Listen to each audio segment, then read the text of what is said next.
Il n'est pas encore né, mais il fait déjà un buzz.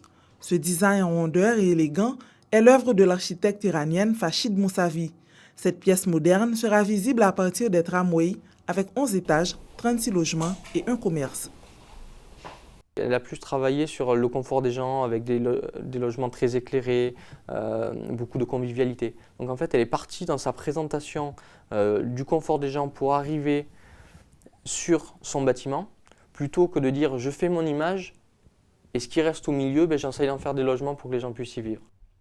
Cette nouvelle folie sera financée par le secteur privé, rassurant pour les contribuables car des millions d'euros sont engagés dans des bâtiments construits récemment, comme Pierre-Vive ou la mairie par exemple qui a coûté 120 millions d'euros. Dans une ville, il faut des gens modestes. Nous, on fait 25% de logements sociaux en 2020 et on le dit et on le fait. Et il faut aussi des gens aisés pour financer des politiques de solidarité.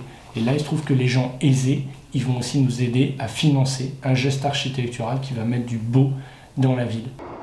Il faut en tout 5000 nouvelles habitations par an pour répondre à la demande. Parmi les nouveaux arrivants, certains très aisés sont prêts à investir environ 5 000 € le mètre carré pour résider dans un quartier à proximité de la mer, du centre-ville et de l'aéroport. J'ai des exemples de mandats de recherche où je peux avoir des personnes qui vont chercher une résidence secondaire à hauteur d'1 million d'euros sur Montpellier. C'est ce que j'ai eu la semaine dernière. Je pense qu'il faut répondre à toutes les demandes. L'architecture contemporaine est une tradition à Montpellier. Au XVIIIe siècle, les bourgeois se faisaient construire des maisons qui rivalisaient entre elles. C'était l'émergence des folies. Aujourd'hui, les 12 folies du XXIe siècle doivent se surpasser pour relever ce nouveau défi.